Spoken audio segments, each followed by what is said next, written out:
Okay, hello, let's start.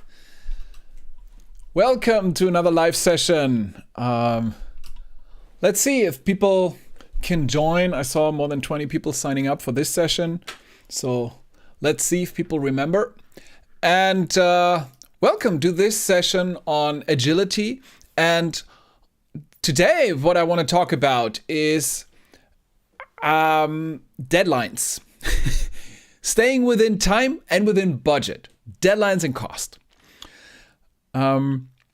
There is a myth that I often hear that agile methods would be particularly bad at keeping deadlines and staying within budget because everything's flexible in agile. We can change everything. We cannot make a plan initially and predict things.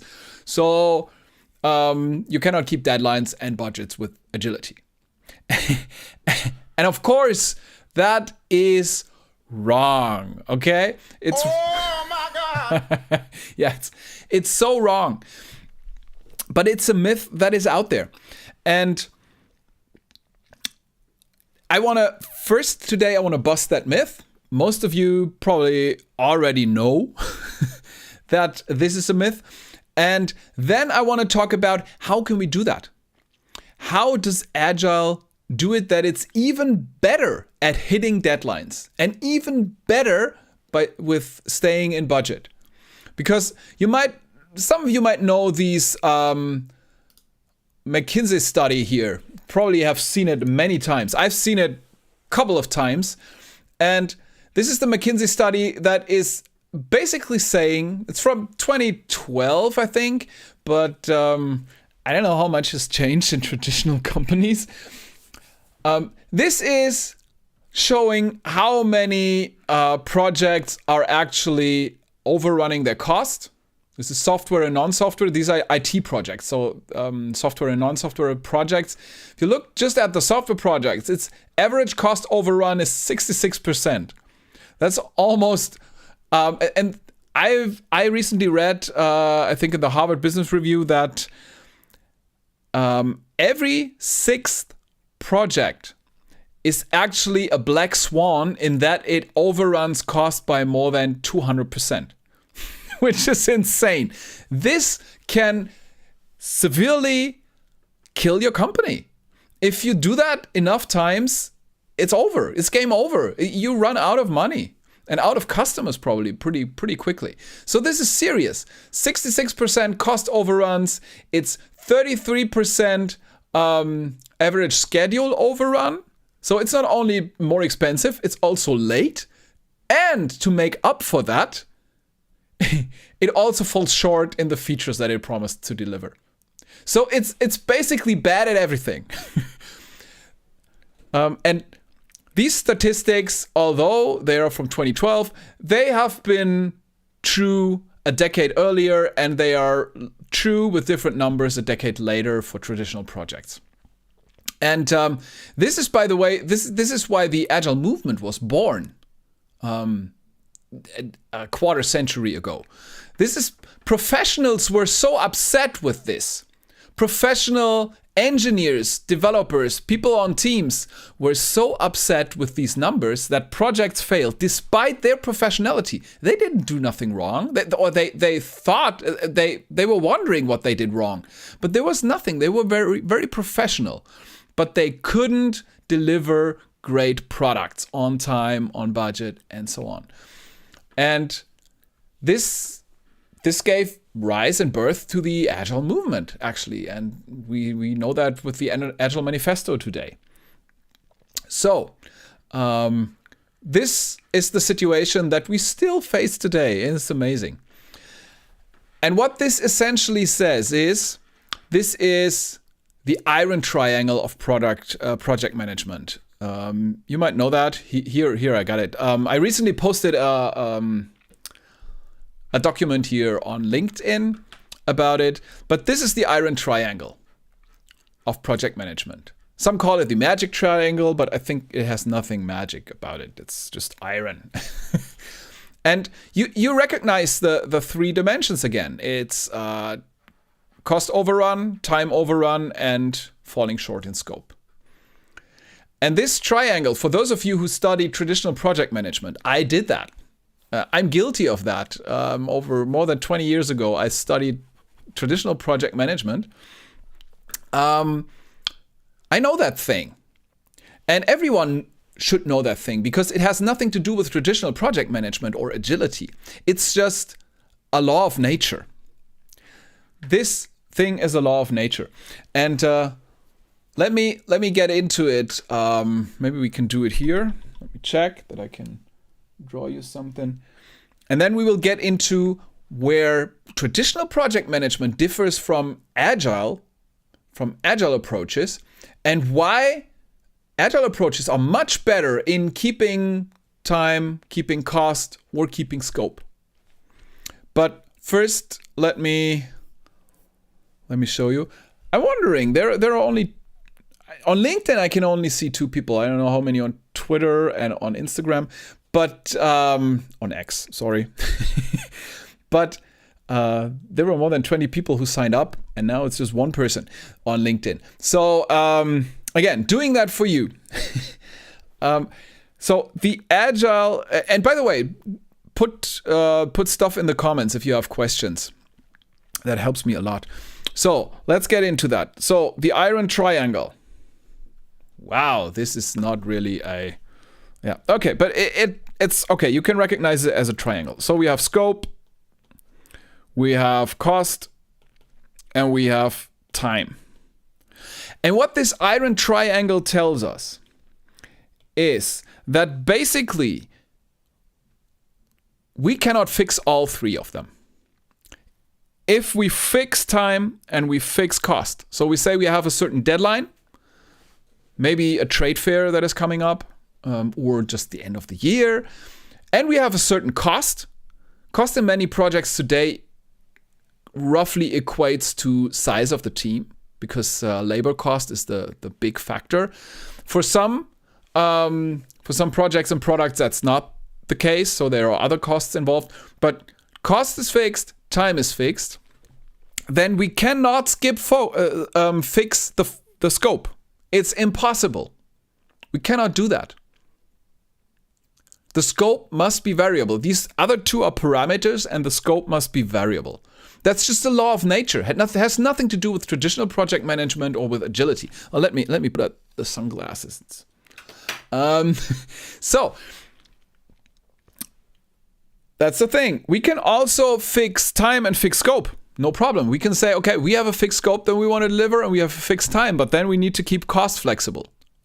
Nobody I know does that. So a flexible cost, a flexible budget, hardly ever seen. Okay. I see that companies like Tesla have an approach where they say, okay, burn money as fast as you can. So they have virtually unlimited money. It's not unlimited, especially at that scale. It can run out quickly. As we've seen recently, they need to they need to save money too, especially on labor cost.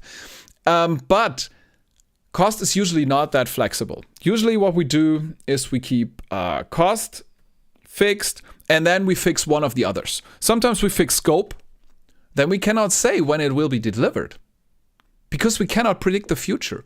We don't know what we will find out. So time must be variable. We can estimate time, no problem. We can predict it, but that prediction, that initial prediction will likely change. This is why we constantly predict in the Agile environment. We constantly predict either when we will deliver or what we will deliver. So we have time and cost fixed. Let's stick with that scenario because it's, in my experience, the most common. You have fixed time, fixed scope, fixed time, fixed cost, or a fixed budget. And then the only thing that can be flexible is scope. You cannot fix all three. It's just a law of nature. You could only fix all three. In theory, you could fix all three. You could say, okay, we have a fixed scope, fixed time, fixed cost. You could initially, and that's what traditional project managers often do, initially they say, okay, we have a fixed time horizon. The deadline is given. We cannot change that. It's maybe a law coming into effect, or it's, I don't know, it's a World Cup coming up or something. So you have a fixed deadline. You cannot move that. Maybe you have a fixed cost, wherever that comes from. You have a fixed team that you can set on this. And then what they do is they take the time and cost, and then they figure out how much can we do within the time with that team and with these resources. And then they fix the scope. And that's it. They do that initially when they start the project. The other thing works as well. So you could just fix the scope and the time, and then let the teams estimate, and then fix the cost afterwards, after the estimation. Of course, it has huge drawbacks, but I'm not going to go into all of them. So let's say we fixed all that. That would theoretically, I mean, we didn't arbitrarily fix it. Traditional project managers don't do that. They have the two parameters and then they fix the third one by deriving it from the other two. The problem is not with that. The problem is that they do that before the project even begins. So they do that when they have the least information, the least amount of information, the highest uncertainty. So this is the dumbest point when you could fix a plan, right? So what in agility, what we do the same thing initially, but we don't bother with calculating cost or scope for the entire project duration, or the entire product lifecycle even. We don't do that because we know it will likely change. So we don't want to spend all the time and energy and money to do all that, to estimate everything in detail, to come up with the detailed scope and all that stuff, because we know we will throw it away. And we know if we spend a lot of time and money to come up with the initial backlog and a detailed plan, we are very attached to that. Okay, it's the sunk cost fallacy. We've spent so much time and money, so we don't want to throw it away. And this then leads to traditional projects often being reluctant in adapting to change or to new information. Okay, it's not impossible in traditional project management, but it's much harder. It's not that they embrace change; they try to keep away change, and channel it through a change management process. And again, when we talk about like being agile and then the prototypical waterfall on the other side. This is a continuum. You can move on that continuum, okay? There are traditional project management techniques that are a little more flexible in adopting change. I think at a certain moment you have to flip the culture, because otherwise it just doesn't work. But it's not all black and white. So when you fix all that, that would theoretically work in a theoretical world. If you had all the information up front, which we know we never have.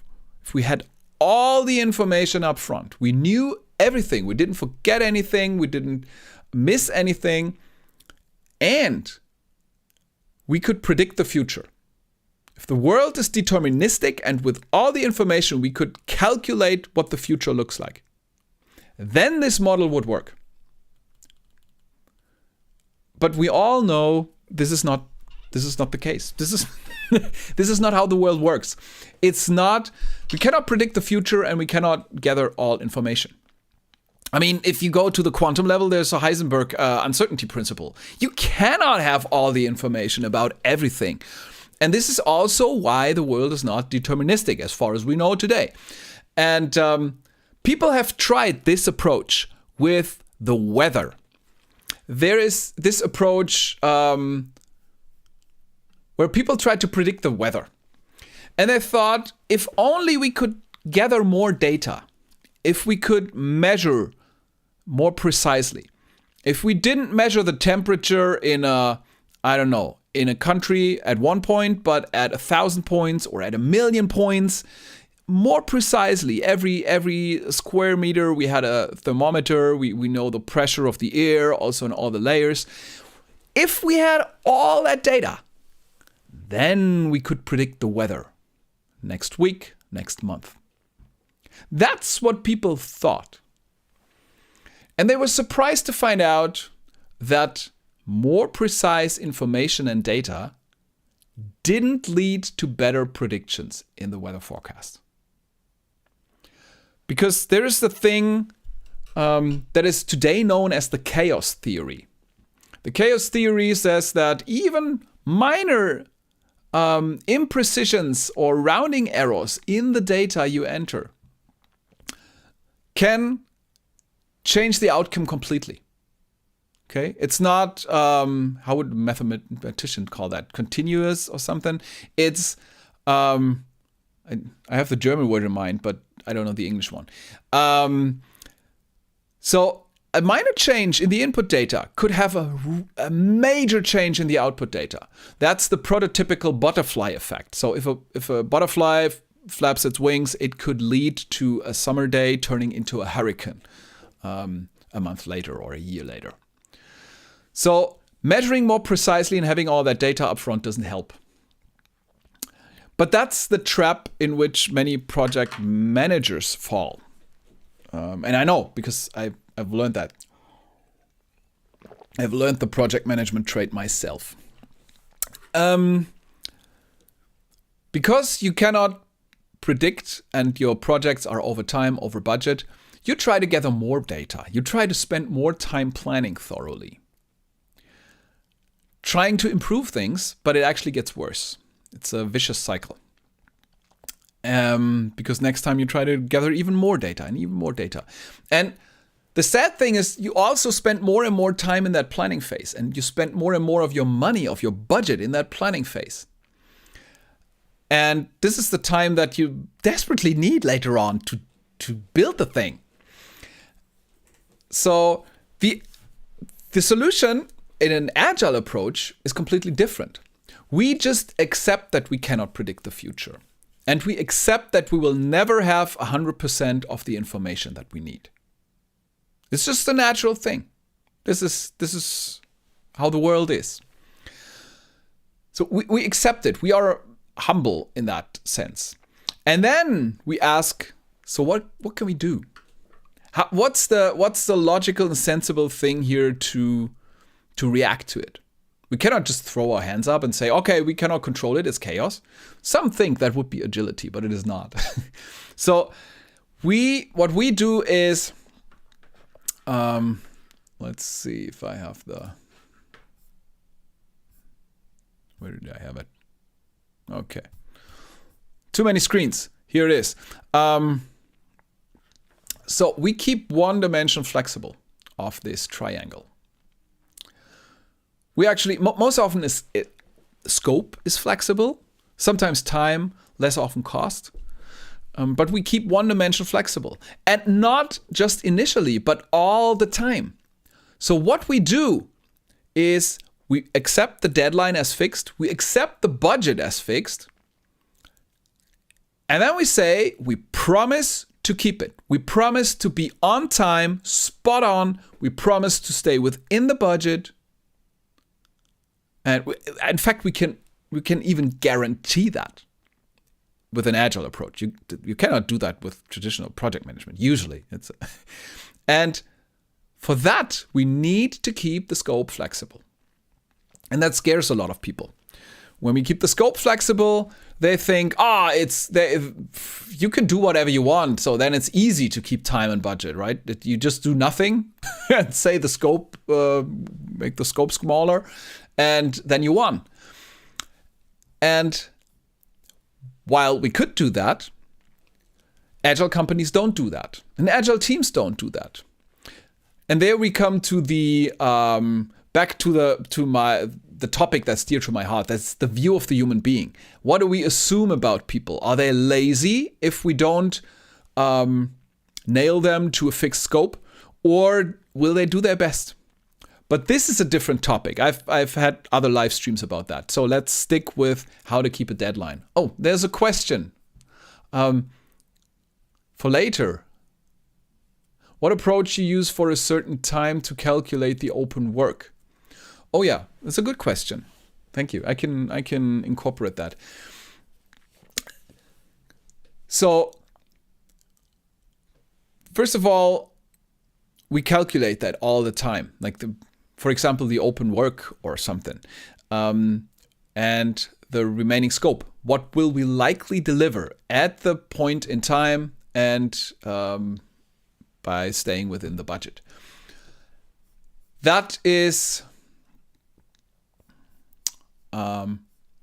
we calculate that, but we calculate that basically every day because it's a moving target. Initially, we might have thought we put these 100 features in. Then we did, let's go with Scrum here just for sake. We are 4 sprints in, and now we know a velocity that the team has, and we see that it's kind of stabilizing, and we see that of the 100 features that we thought we could do, we could only do 50. That, again, view of the human being. It's not because the team is lazy. It's just because they find out that things are more tricky, or the estimation was off, or I don't know, the team doesn't get along very well. Whatever, there's experience missing. Could be anything. It could just be that it's more complex than you thought. And it's nobody's fault. So, okay, we can do 50 of the features and not 100. Then we can adapt. And we can adapt early on after only 4 sprints. We don't have to find out at the end, which is the usual way for traditional projects. They wait till the end. They find out that they know well along the way that they will not make it. But there is kind of this disbelief always, and putting pressure on people. And then you get into crunch time, people working weekends and late at night. And of course, people are forced to take shortcuts, to skip quality, skip documentation, skip the good idea that might increase the value even more. And that leads to problems. But with an agile approach, we already know that we only make 50 features right now with the prediction we have. And maybe that already partially answers the question about the open work. So in a Scrum environment, you could just you measure your velocity. It stabilizes usually after 3 to 6 sprints, and then you go for a stable velocity, not for an ever increasing velocity like some managers, but you go for a stable velocity. It will always deviate a little, but then you take like the moving average of the last 3 or 5 sprints, whatever you want. And then you look at your backlog and the rough estimations you have, and then you can say what the scope probably is that you will deliver at the end of the time frame. Given that the team size or the cost will stay the same and you will deliver something on that time horizon. And this changes all the time. Maybe the team improves in how they work and you're gaining speed, you're delivering more, then it's maybe 70 features or something. But the thing is, yeah, okay, that's a traditional approach. If you say that approach was known, it's how else would you do it? The other aspect, of course, is now I've been talking about features and a backlog, and sometimes Scrum is accused for being too focused on features and output and getting into the feature factory fallacy. But to be honest, Scrum emphasizes the product goal. And this is one important thing for the Agile way of working. Because the scope is flexible, we need a clear product goal. We need a clear goal. In a traditional project, you might have noticed that you often don't need a clear goal. If you just have a list of to-do items, the team goes to work and works through the items. They don't even need to know what they do it for. They just do it. And hopefully some product manager somewhere knows why we do that. To tell you a secret, they often don't know because they don't ask that question. Some do. I don't know. There are good ones out there. But I'm often in the situation where if you ask them, what's the product goal? What's even your customer? What's the value for your customer? Why do you do that? They cannot answer it. Either they cannot answer it, or if you ask 5 different people, you will get 15 different answers. So it's not a clear goal and it's not a commonly known goal. And if you ask the teams, they don't know. Or they guess, but it's usually not right. So what we need for the team to quickly and swiftly adapt in every sprint or every day with whatever agile method you work, is they need to know the goal.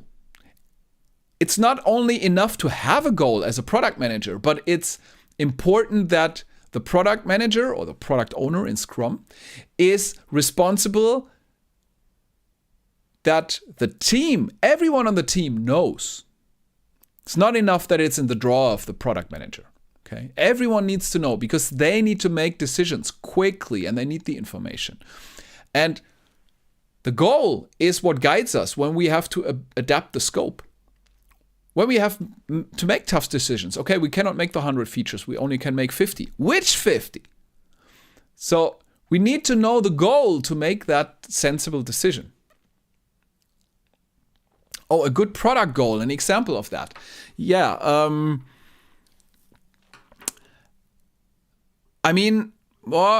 Let's find an example. A product goal could be, let's try to go with, for example, I often use Tesla as an example because they are insanely agile. A product goal, for example, for a new seat might be that we want to deliver a new comfortable seat that costs 50% less than what we have for, for next year.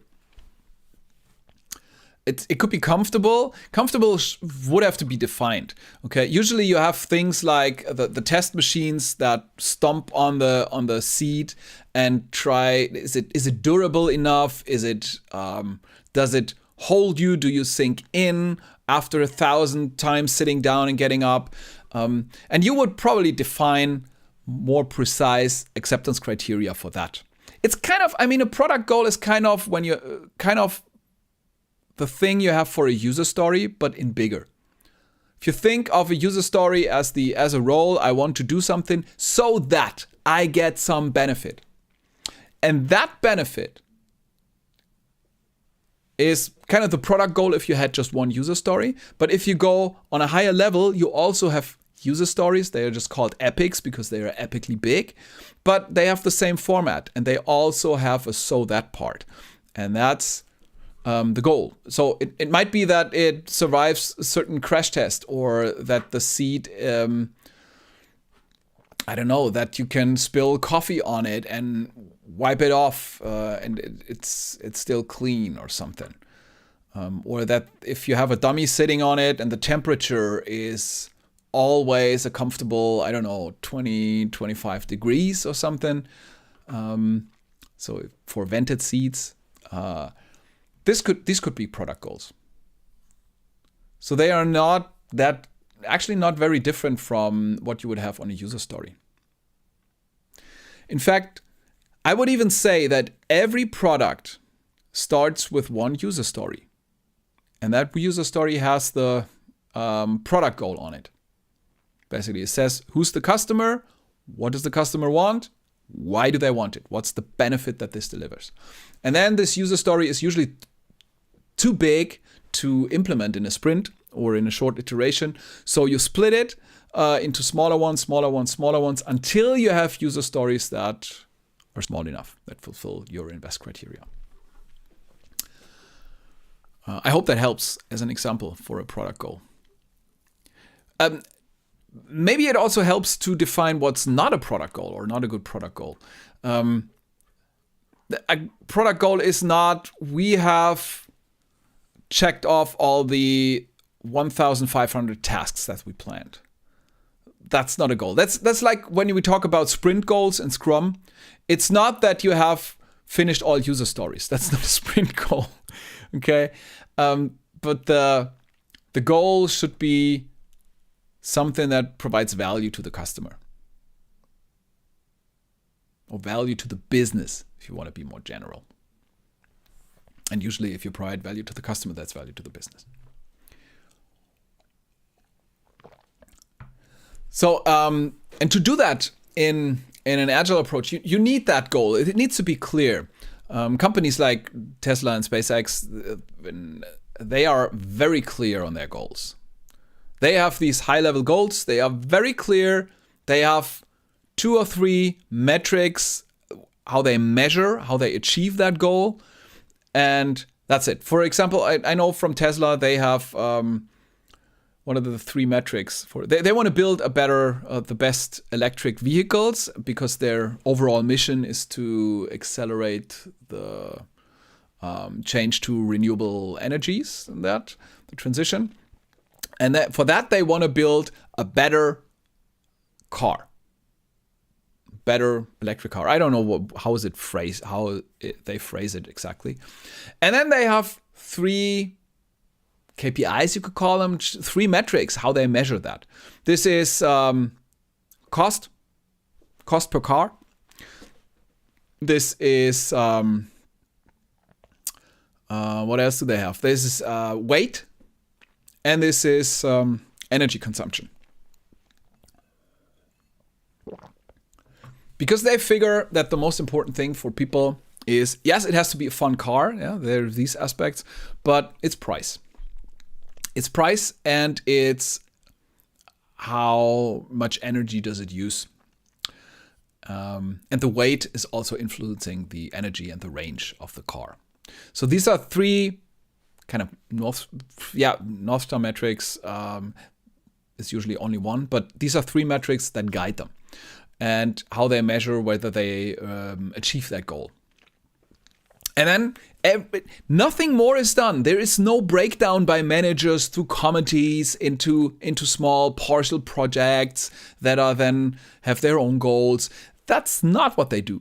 What they do is they have this big goal, building the best electric car. Let's go with that. And then they have 3 indicators that show them whether they make progress in that direction. And that's it. And that's transparent, known, visible goal to everybody at the company. Everybody at Tesla knows that. And when you come in, excuse me, when you come in for work in the morning, you see all the screens. You see which parts cost how much energy they consume, and how much they weigh. You see the 3 metrics for each of the components of the car. And then you can decide what you work on today. Like every worker can decide that. They see that, and they have a system, an AI. I mean, it's not fully AI, but it's AI supported. They have a system that kind of nudges you in the direction, that tells you, oh, this is an area that needs attention right now because cost is too high, energy consumption is too high, or whatever. Or there's potential there. And then every worker can decide what they work on, what they think their skills are best applied. So this is very agile. They decide themselves where they could best apply their skills, where they have the motivation, and where they see potential for the company and for the goal. And they go there and they do it.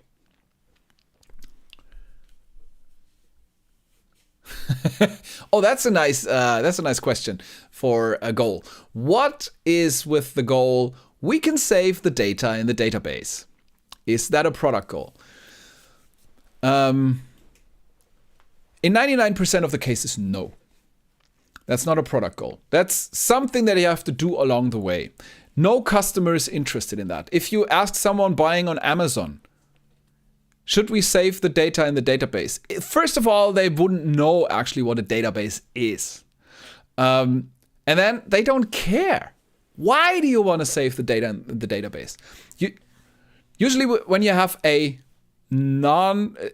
horrible product goal like that, thank you for the example, then you use the 5 whys question. Oh, I like these gestures. You use the 5 whys. You ask, why do you want to save the data in the database? Okay, so that I can store the, the cart with the books that the customer wants to order.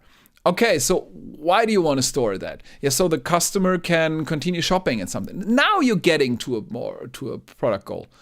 You get to a goal where maybe, as a customer, I want to store that in the basket without having to buy it immediately or forgetting that I want to buy it later on, but I want to continue shopping. So this would then be maybe a product goal. Saving the data in the database is not a product goal. As a customer, I'm not interested in that. The only exception is if your customer is maybe a software development or IT company who build products using databases, and you are like Oracle or something. Then saving data in the database is actually of interest and of value to your customer. Okay, and they know what it is. They can test it, they can give you feedback on it. But that's the exception. Usually that wouldn't be a great product goal.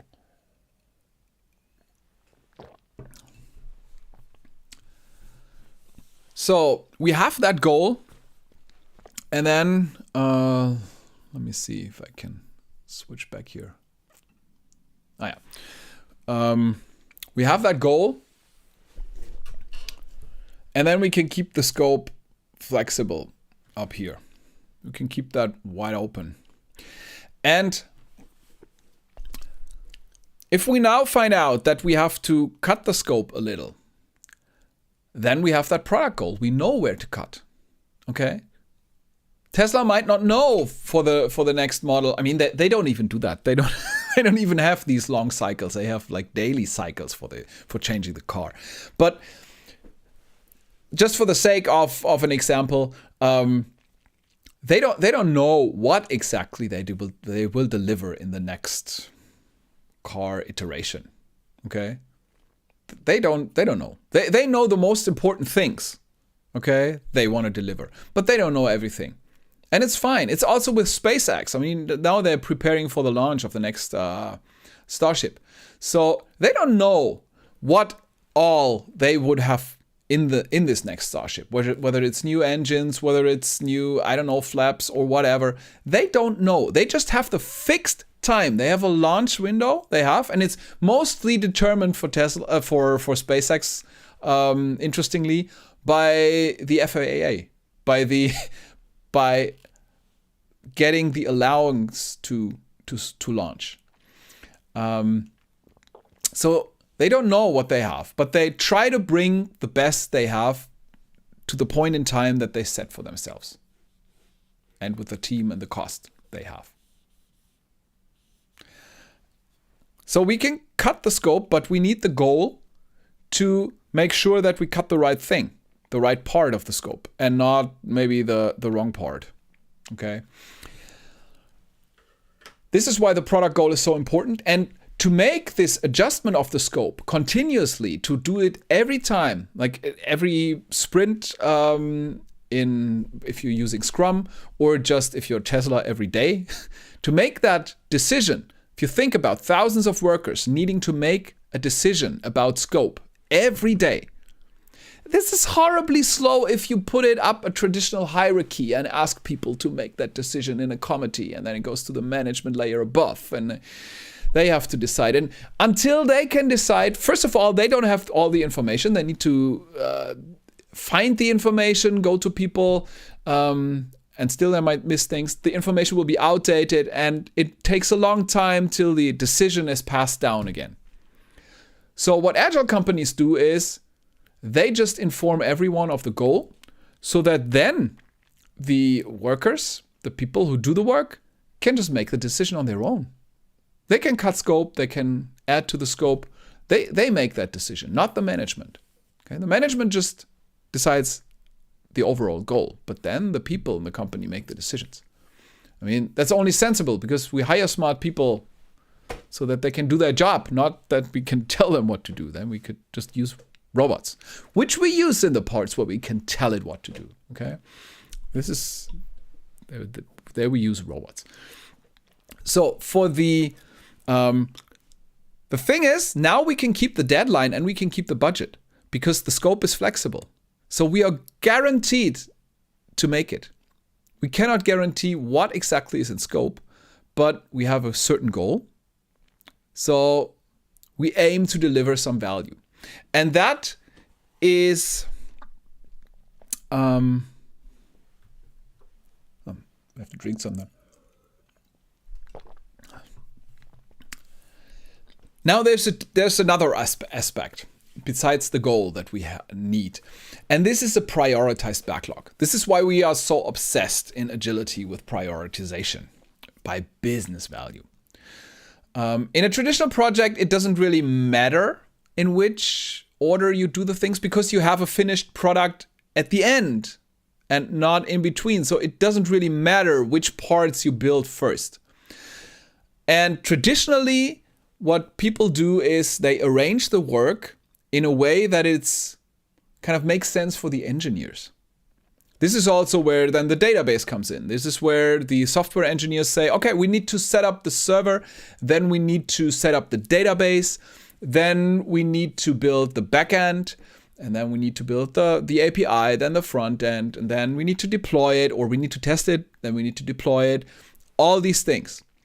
They try to do it in a kind of sensible way. And I empathize with that. I'm an engineer myself. I'm a master of computer science. So I love that thinking, but it makes no sense for product development. It might be efficient, but it's not effective. And because we don't get feedback. It would be the best approach in a world, again, like I said initially, that is deterministic, where you can predict the future. But we cannot do that, as far as I know. If someone can do that, then they are happy to go with another approach. So what we want to do is we want to not prioritize or order them by that, but we want to order by business value, by value that it delivers. We want to have the highest value part on top and then slowly go down to lesser value. So the kind of must-have features on top, then the nice to have, and then the whatever, if we have time features, and hopefully none of the we don't want to do features. So we have to prioritize by business value. And this is important because if the scope is flexible, we have to know where to flex. And we usually flex the unimportant parts on the bottom, or we always do that, because we just pick from the top. When we start, we pick from the top and we see how far we come within the constraints of the time and the cost. We just see how far we come. Again, this assumes, or this only works great if we assume positive intent in everything people do. If we don't think that, or I've met managers in my career who thought that people are actually lazy trying to actively avoid work. So they set arbitrary deadlines that were impossible, but just to push people, they set scope. And if people didn't deliver, they always thought that people were lazy or too stupid. Which is not true for 99% of the people. There might be an oddball there that actually is like that, but 99% of the people want to do great work. And if they don't make it, or if they promise the scope and they cannot make it, it's usually because something outside of them. It's not the fault of the person. So if we can assume positive intent, then we can leave the scope wide open.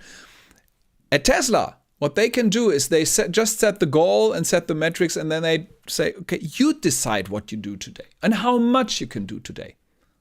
The worker decides. There's no one from above telling them. That is old Tayloristic thinking, the scientific management, where the manager was thinking and telling the worker what to do. These days are over. I mean, for Agile companies, they're over. For non-Agile companies, it's still the reality, Tayloristic management. So with that prioritization, we can adjust the scope. I mean, we don't even need to actively adjust the scope. There is no de-scoping sessions or something that I know from traditional project plannings. There is always the de-scoping. Oh, we need to take that out. Oh, we cannot take that out. And why? It's a waste of time. You just prioritize by value, and then you just pick from the top and you see how far you come. And at the end, you see how far you came. But no matter how far you came in the backlog, you will always have delivered the highest value stuff first. Okay, the biggest impact stuff first. This is guaranteed. So we don't need to worry as much about that. The comment. Order by features that allows us to get more close to our general outcome, not what I want as a manager without reason. Yeah, exactly. And this wanting as a manager without reason, this is exactly when managers don't have the product goal in mind, and the teams also don't know any product goal, and they just work the to-do list. And that is not very motivating for the teams, and that's just not very effective in general. So we have that product goal, we have that prioritized backlog. An important side effect that gets often overlooked in an Agile environment is that the items we have in a backlog are not work packages or work items or tasks or whatever they call it in traditional projects. You cannot take traditional work packages and work items and map them one-on-one onto product backlog items. Mostly it's the user story format that most use. But then you cannot map a traditional work package on a user story one-on-one. It's impossible because the work package is sliced in that way. We need to have the server first, and we need to set up the database. We need to save the data in the database. These are work packages, but they don't map one-on-one to a user story. A user story is orthogonal to that. Okay, it's completely sliced differently. It has all the layers in it, the technical layers, but it has just a small slice of the value for the customer. Maybe I can continue shopping after putting something in my shopping cart. Okay, that might involve saving data in the database, but it doesn't involve all the database layers. It just involves that tiny sliver. Okay, and it involves a lot more parts. And that's important, that the items on the backlog are sliced in that way, and not in the traditional work package way. Because if you slice them in the traditional work package way, you get into trouble.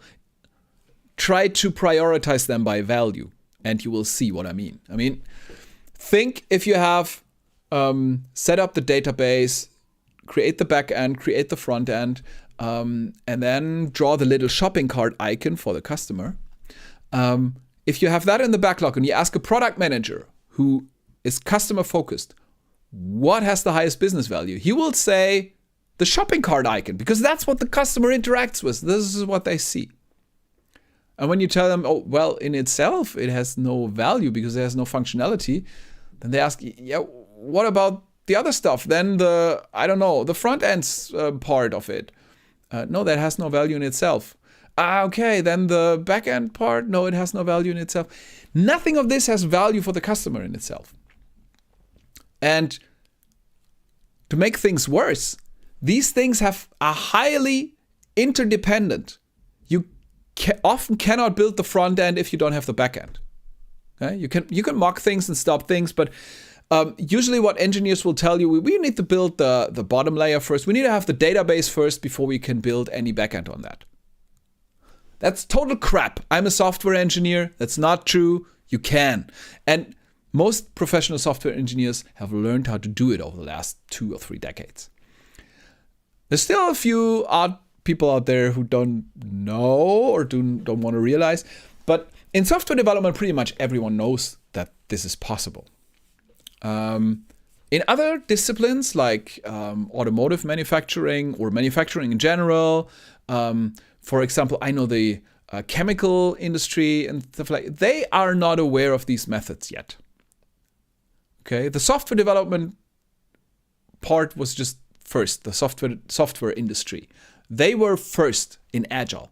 But that doesn't mean that the other companies cannot be Agile. They just have to develop their own methods. And software has a head start on that. So we have these, if we have the let's say user stories as a product backlog item, which are valuable in themselves, which are independent. If you've heard about the invest criteria, it's, don't have to get into detail now. It's also something on my newsletter. I have something in that. Just had an Agile coach education session yesterday where we talked about that in my Agile coach program. So the invest criteria, many people know about it. And then you can freely move these things around. You don't have to say we need that story before we can do that story. This will just not happen. It will be a rare exception. Sometimes stories are really dependent on each other, but usually they are not. And then you can freely prioritize the backlog by business value and not by how the engineer says that you should do it. Your business shouldn't solely rely on when the engineers deliver and how they work. And this is crazy. It's crazy. We have done it in the past, but you don't want to do that. You want to make sensible business decisions, customer-centric, not engineer-centric. And by the way, for the engineer, it's also much, much more fun because you have some tangible piece of work that you actually see, and you see whether it works. This is another part. This is the next part. And I just sent out, by the way, a long article about all of that on the Agile Compass, on the newsletter, on my newsletter, where I show all these steps. And the next thing, after you have a goal and you have the prioritized, you made sure that everyone knows the goal, you have the prioritized features or backlog items ordered by business value. Then what we also do is we measure the progress, but we measure it very differently from traditional projects. Traditional projects, what they do is they have that initial plan, that detailed initial plan that we don't have in agility. We have a rough plan, but we don't have a detailed plan. So traditional project takes the detailed plan, which has 1,500 tasks or work packages or whatever they call it. And then they see, oh, 500 of the 1,500 tasks are already done. So project progress is 33%. It's 33% done. Okay, that's their way of measuring. What usually happens with that way of measuring is that they come to the end of the project, and then it's like 80% done, 90% done, and then comes the integration, testing, hardening, and deployment phase, which is supposed to last only 10% of the time, but actually it lasts as long as the first 90%. Because things crash, okay? It just happens. Oh, it's very loud. Things happen. That's just the nature of the world, okay? This is the VUCA environment that we often talk about. So it's self-deception, what traditional project management often does, by comparing actual finished tasks versus planned tasks. It tells you how much work you already did, how much money you already spent, but it doesn't tell you anything about the value you created. And it doesn't tell you anything about how much progress you actually made towards building the product. Okay, you think you know, but at the end you always find out that it's not true. And what we do in an agile environment is, and to keep that deadline, to not run over it or get into crunch time or into stressful release phases, is we constantly measure progress by looking at the working product. This is a working product we look at. Like SpaceX, they don't spend 5 or 10 years to build a rocket to Mars and then they'll launch it and it goes. They build, I don't know how many rockets. They have rockets standing around. I think they're running out of room for rockets because they are building so many of them. And they have a working product every couple of months. In fact, I heard like the Falcon launch, that was the 50th launch this year. This is like crazy. They're starting every other day. So this is how they learn. They deliver a working product in short iterations. And this is also how we do it in any agile company. We deliver a working product so that we see what the actual progress is, and we can see whether it delivers value, how much of the value we already deliver. And the benefit is also we can use it already. Not always. Sometimes, like with a car seat, you wouldn't use that on its own. You would only use that in a car. I can't imagine anyone using that in any, I don't know, just to sit. But in general, we often have the chance to have something that we can already sell, that we can already use, take advantage of, and make a profit of. So agile projects are much better at getting inflow of cash early on. But the point here is that we can measure the progress, the real progress. The thing is, we can measure the value it delivers by kind of bouncing it with the customer, showing it to them, letting them sit on the seat and telling us, is it great for you? Does it work for you? And then we see they have these button jeans and they rip the leather, and then we know, oh, we have to work on that. And the other thing is, we find out whether the thing actually works technically or whether it falls apart.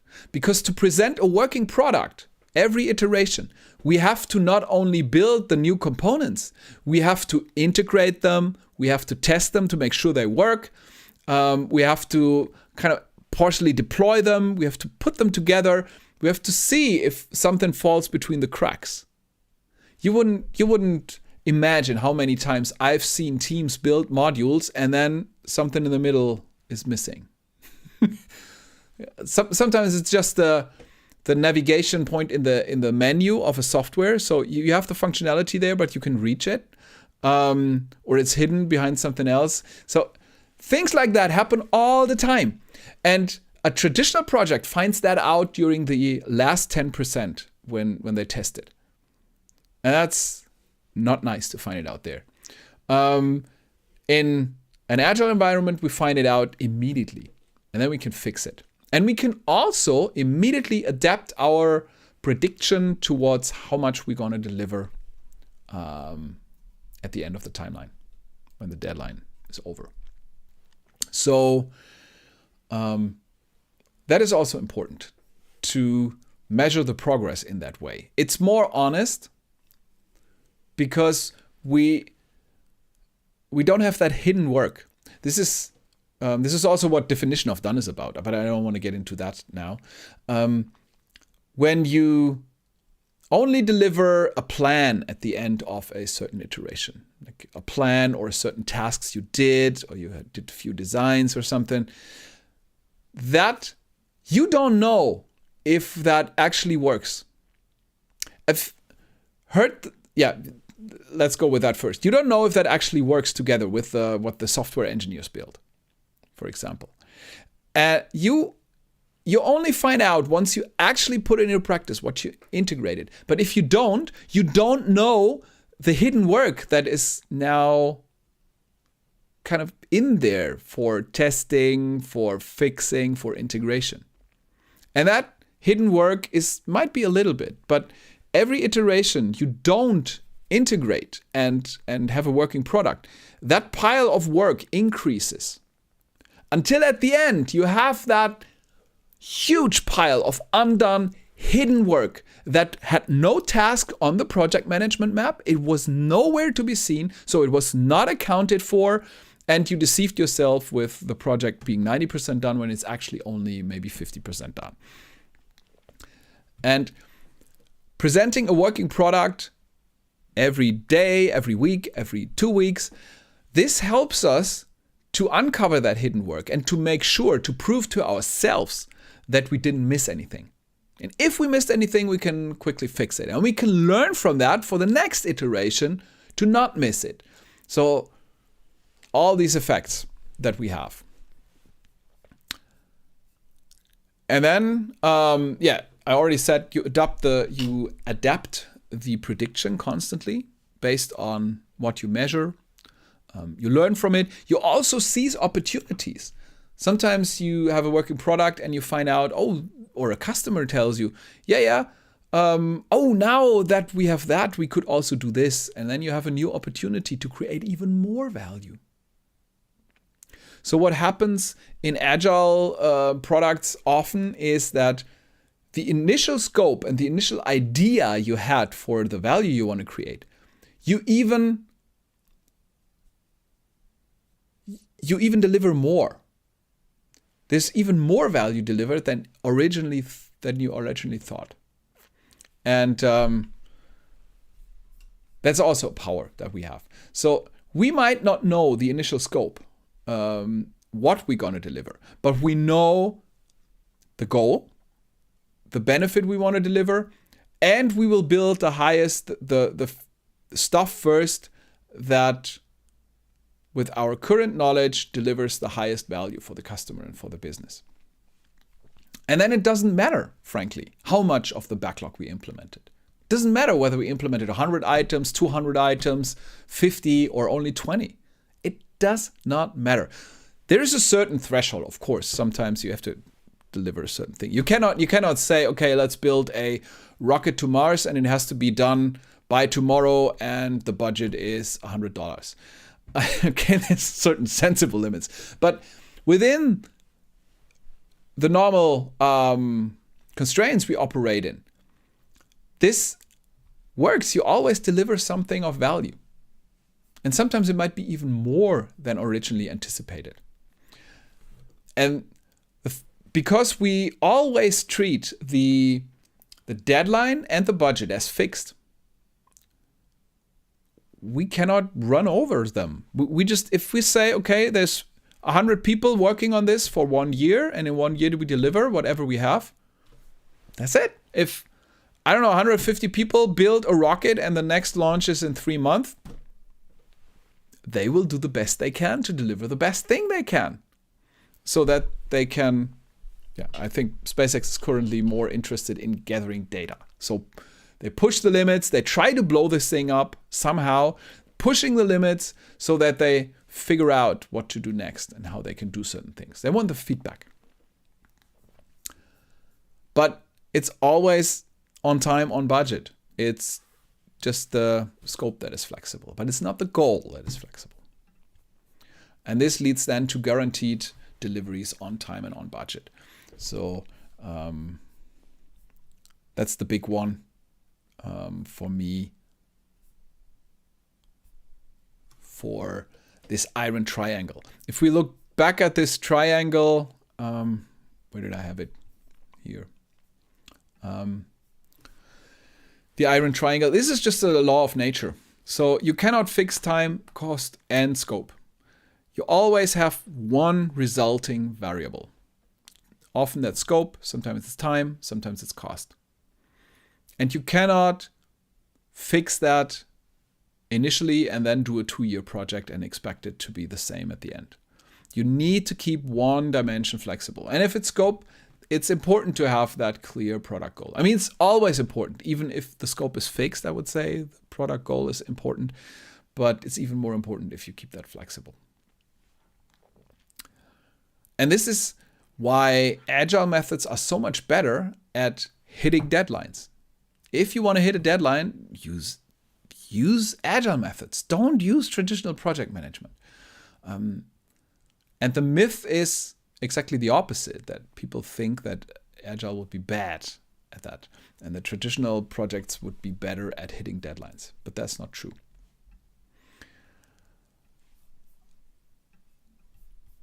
Okay. That was the focus. On what's that? Okay. That's odd that I don't see the browser. So I did a few TikTok videos on that. I started kind of a new series on TikTok with Agile Myth to be busted. And let's see how that's received on TikTok. By the way, I'm not live streaming this to TikTok because it doesn't work with TikTok. At least not with a Mac. I cannot do that. They only have a Windows software. But thank you for listening, for tuning in, for this journey on how Agile methods keep time and budget.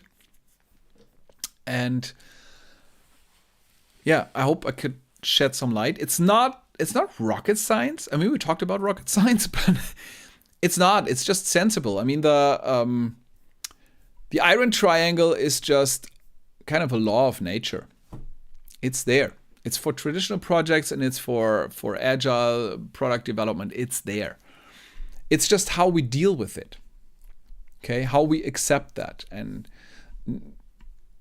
we don't want to ignore reality. We don't want to pretend we could predict the future if we cannot, because we're just going to be disappointed. We can only ignore reality for a certain amount of time. Okay, once the release date comes, this is when reality hits. And it's amazing. I've seen so many traditional projects. Some even called themselves Agile, but they were traditional projects. And they closed their eyes. They knew they will never make the date they set for themselves, or that is an external deadline. They knew they will never make it, but they just said, okay, just gonna hustle and do stuff, and we gonna somehow we're gonna make it. And then it's crunch time. People cannot go on holiday. There's like they prevent people from taking holidays in certain time frames shortly before release, and crazy stuff like that. And they still believe until the last second that they will somehow magically make it. And then everyone is disappointed when they don't. Okay? They knew it all along, but they didn't react to it. And then they blame the people who did the work and who couldn't really who did their best, work professionally, and it's totally not their fault. And Agile approaches are different. So then we also get the benefits of sustainable pace. okay, and motivated teams and high-performing teams. And we get so many benefits when we just accept the reality that the iron triangle, you cannot keep all three aspects fixed. If you try to fix all three, the only thing that can give is quality. This is usually when engineers take shortcuts and skip in quality. We've seen countless companies recently know how that ends, okay? It's not what you want for your company. So keep one corner of the triangle flexible, and just adjust your methods around that. And this is, the Agile methods did that for you. You just have to use them, and then you can hit any deadline and stay with any budget. You can even bet on that because it's so reliable. Okay, and with that, I'm going to close that live session. Thank you for watching.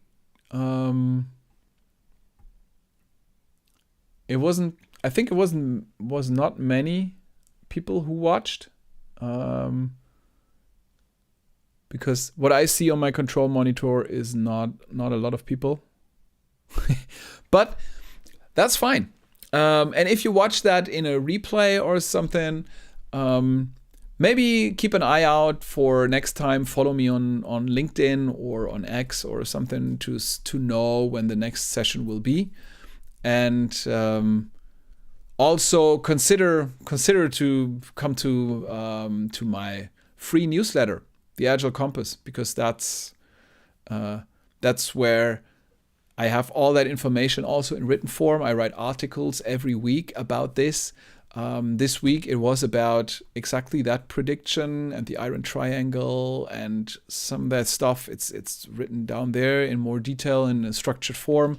So if you want that, you can check it out, and you will get Agile wisdom and tips like that every week.